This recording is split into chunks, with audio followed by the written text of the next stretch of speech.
Hi tasty travellers, welcome back to dish tales. మనం మొదటి ఎపిసోడ్లో బిర్యానీ స్టోరీ చెప్పుకున్నాం కదా, అదే ఫ్లోలో ఈసారి మనం ఒక రాయల్ కర్రీ స్టోరీ కోసం మాట్లాడుకుందాం. అదే murgh masala. Butter chicken, chicken tikka masala లాంటి ప్రపంచ ప్రసిద్ధి చెందిన కర్రీస్ ఇవన్నీ యాక్చువల్లీ ఈ ముర్గ్ మసాలా ఫ్యామిలీలో పుట్టినవే. ముర్గ్ మసాలా అంటే కేవలం రెసిపీ కాదు, ఒక స్టైల్, ఒక మహాకథ. మరి ఈ కర్రీ జర్నీ ఎక్కడ స్టార్ట్ అయిందో, దాని రూట్స్ ఏంటో ఇప్పుడు చూద్దాం. 16వ శతాబ్దంలో ముఘల్ ఎంపీరియర్స్ ఇండియాకి వచ్చినప్పుడు అక్బర్, జహంగీర్, షాజహాన్ లాంటి ఎంపీరియర్స్కి ఒక ఇష్టం ఉండేది. అది పెద్ద పెద్ద హండీల్లో ఆహారం తయారు చేయించడం. ఆ సమయంలో ఫుడ్ జస్ట్ టేస్ట్ కాదు, అది ప్రెస్టేజ్, ఇంకా లగ్జరీ అండ్ ఆర్ట్. రాజులకి, వాళ్ళ అభిరుచులకి తగ్గట్టు వంట వాళ్ళు రకరకాల ప్రయోగాలు చేసేవారు. అలా వాళ్ళ రాయల్ కిచెన్లో పుట్టిన అద్భుతమే ఈ ముర్గ్ మసాలా. ఇండియాలో పర్షియన్ ఇన్ఫ్లుయెన్స్ అప్పటికే స్టార్ట్ అయింది. Persian chefs techniques, nuts, dry fruits, saffron ఇవన్నీ స్లో కుకింగ్ ప్రాసెస్లో ఇండియన్ స్పైసెస్తో కలిసి ఒక యూనిక్ ఫ్లేవర్ క్రియేట్ అయ్యింది. రాయల్ కిచెన్స్లో హండ్రెడ్స్ ఆఫ్ చెఫ్స్ ఉండేవాళ్ళు. ప్రతి చెఫ్కి ఒక పాత్ర ఉండేది. ఒకలేమో కట్ చేయడం, ఇంకొకలేమో గ్రైండింగ్ చేయడం, మిగతా వాళ్ళేమో కుకింగ్ చేయడం. ఇలా ఆహారాన్ని చాలా శ్రద్ధగా తయారు చేసేవాళ్ళు. కిచెన్లో స్మెల్ చాలా అవసరం. కుంకుమ పువ్వు, యాలకులు, దాల్చిన చెక్క, నెయ్యి, ఇంకా మసాలాల వాసన ఇవన్నీ కలిపి కిచెన్ అంతా వ్యాపించేది. చెఫ్స్ ఎక్స్పెరిమెంట్ చేశారు. పర్షియన్ టెక్నిక్తో ఇండియన్ స్పైసెస్ కలిపి స్పెషల్ డిషెస్ తయారు చేశారు. కుకింగ్లో పర్షియస్, టైమింగ్, స్పైస్, బ్యాలెన్స్ చాలా important. Slow cooking, thick creamy gravy ఈ ప్రిపరేషన్లో స్కిల్ క్రియేట్ చేసేవి.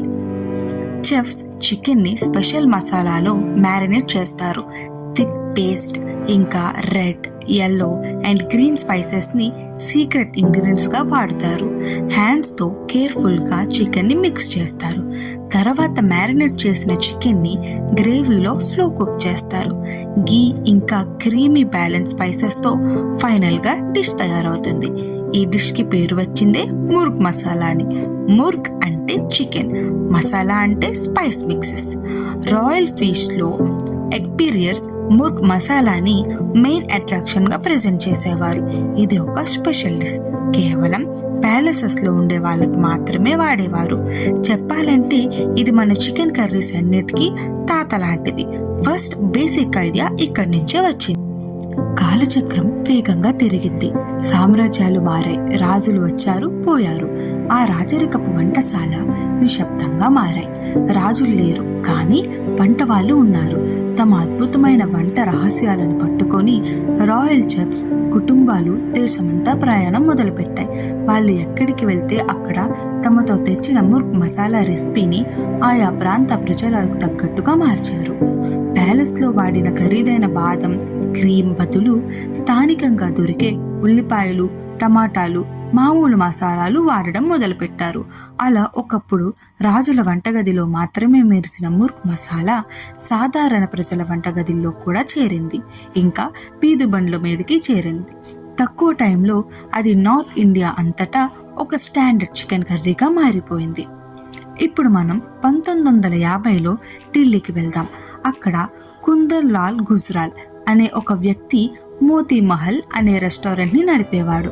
అతను తందూరి చికెన్ కనిపెట్టి అప్పటికే చాలా ఫేమస్. అయితే ప్రతిరోజు మిగిలిపోయిన తందూరి చికెన్ ముక్కలు ఎండిపోకుండా మళ్ళీ తాజాగా ఎలా చేయాలా అని ఆలోచించేవాడు. అప్పుడు ఆయనకి ఒక బెస్ట్ ఐడియా వచ్చింది. అప్పటికే ఉన్న టొమాటో బెస్ట్ పంజాబీ గ్రేవీని తీసుకొని దానికి ఒక కొత్త ట్విస్ట్ ఇచ్చాడు. ఆ గ్రేవీలో వెన్న, క్రీమ్ కలిపి ఒక స్మూత్, రిచ్ ఇంకా కొద్దిగా తీపిగా ఉండే సాస్ను తయారు చేశాడు. అందులో ఈ తందూరి చికెన్ ముక్కలు వేసి కస్టమర్లకు వడ్డించాడు. అంతే, చరిత్ర సృష్టించబడింది. ఆ డిష్ పేరే బటర్ చికెన్. ముర్గ్ మసాలా అనే బేస్ గ్రేవీ లేకపోతే దాన్ని మార్చే బటర్ చికెన్ చేసి ఐడియా వచ్చేదే కాదు. బటర్ చికెన్ అనేది ముర్గ్ మసాలాకి ఒక మోడర్న్ ఇంకా క్రీమీ కజిన్ లాంటిది. బటర్ చికెన్ ఇండియాలో సూపర్ హిట్ అయితే దాన్ని ఇంకో వెర్షన్ విదేశాల్లో పుట్టింది. కథనం ప్రకారం 1970లో బ్రిటిష్లోని ఒక ఇండియన్ రెస్టారెంట్కు ఒక బ్రిటిష్ కస్టమర్ వచ్చాడు. అతను చికెన్ టిక్కా ఆర్డర్ చేశాడు. తిని ఇది మరీ డ్రైగా ఉంది, కొంచెం సాస్ లాంటిదేదీ లేదా అని అడిగాడు. ఆ కస్టమర్ను నిరాశపరచడం ఇష్టం లేని చెఫ్ వెంటనే కిచెన్లోకి వెళ్ళి అప్పటికప్పుడు ఒక సింపుల్ టొమాటో సూప్, కొంచెం పెరుగు, కొన్ని మసాలాలు కలిపి వేడి చేసి ఆ చికెన్ టిక్కాపై పోసి ఇచ్చాడు. ఆ బ్రిటిష్ కస్టమర్కు ఆ డిష్ పిచ్చి పిచ్చిగా నచ్చేసింది. అలా అనుకోకుండా పుట్టిందే చికెన్ టిక్కా మసాలా. ఈ చెఫ్కు అలా గ్రేవీ తయారు చేసే ఐడియా ఎక్కడి నుంచి వచ్చింది? ఇండియాలో ఆల్రెడీ ఉన్న బటర్ చికెన్ ఇంకా ముర్గ్ మసాలా లాంటి వాటి నుండే వచ్చింది. చికెన్కు టమాటో బెస్ట్ గ్రేవీ కలపొచ్చు అనే కాన్సెప్ట్ మన ఇండియన్ కిచెన్ నుండే వెళ్ళింది. కాకపోతే ఇది బ్రిటిష్ వాళ్ళు టేస్ట్కు తగ్గట్టు కొంచెం తక్కువగా, స్పైస్ తక్కువగా, క్రీమీగా మార్చబడింది. చూశారు కదా ఈ కథ ఎలా ప్రయాణించిందో. మొఘలుల చక్రవర్తుల కోసం పుట్టిన రాయల్ ముర్గ్ మసాలా ఢిల్లీ రెస్టారెంట్లో మిగిలిన తందూరి చికెన్తో చేరి ఆ ఒక్క ప్రయోగం వల్ల బటర్ చికెన్గా మారింది. అదే ఐడియాలో లండన్ ఒక కస్టమర్ కోసం చేసిన మార్పుతో ప్రపంచ ప్రసిద్ధి చెందిన చికెన్ టిక్కా మసాలాగా అవతారం ఎత్తింది. అందుకే ఈ 3 వంటకాలు వేరువేరుగా కనిపించినా వాటి మూలం, వాటి DNA మాత్రం ఒకటి. అంతా ఆ ఫస్ట్ రాయల్ డిష్ నుండే మొదలైంది. ఫుడ్ అంటే కేవలం వంటకం కాదు, అది మన హిస్టరీ, మన కల్చర్. ఇంకా ఇలాంటి రాయల్ స్టోరీస్ కోసం డిష్ టేల్స్ని సబ్స్క్రైబ్ చేసుకోండి. మరి ఏ రాయల్ డిష్ స్టోరీ మీరు వినాలనుకుంటున్నారో కామెంట్ చేయండి.